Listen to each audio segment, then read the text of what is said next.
Got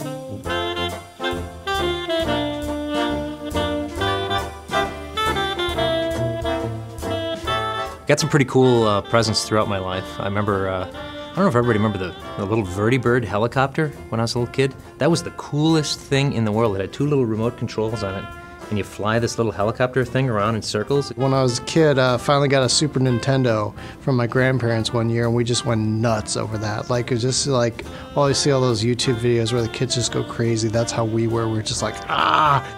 3 years ago, my daughter gave me my most fabulous red Schwinn Southport bicycle that she ordered from Target, and I ride that to work most every day in the summer, and it's been a gift that keeps on giving.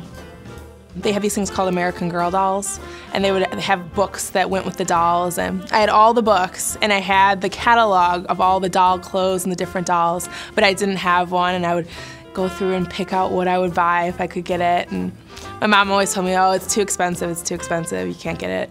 So one year, it was the last gift under the tree, and I got my American Girl doll. So that was the best gift ever. I loved it. The first gift I opened was a pair of drumsticks. And I was so excited because I always wanted a drum set. I always wanted to play drums. I always wanted to do all these things. So I thought, oh, wow, maybe I'm going to get a drum set or, something. And then it sort of veered into the anticlimactic where it ended up just being like a practice pad, like a drum pad. But I had this little stand and the pad and everything, and I had the drumsticks, so I was able to fool around with that for many months. I got a lot of enjoyment out of it. It was a remote-controlled race car, and I thought it was the coolest thing. It was a Porsche. The thing was about this big, and it's still actually at my parents' house, and my son just found it. Well, the best gift I received, I can't explain what it is. It was homemade by my son. It was 2 pieces of wood. It had a Green Bay Packers helmet on it, and it had a nail in it, and it was all wrapped in cellophane. I don't think he had any idea what he was doing, but it's the funniest gift, and I kept it. I still have it today.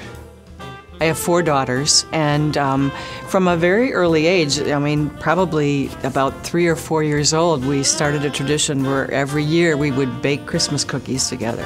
And it would involve all of my girls inviting a friend over when they were old enough to do this, at least 4 or 5 years old. So we'd end up with a kitchen, ultimately, of 8 little girls making Christmas cookies. That was great fun, just the whole afternoon of destroying my kitchen and making something close to Christmas cookies that came out of it as a result.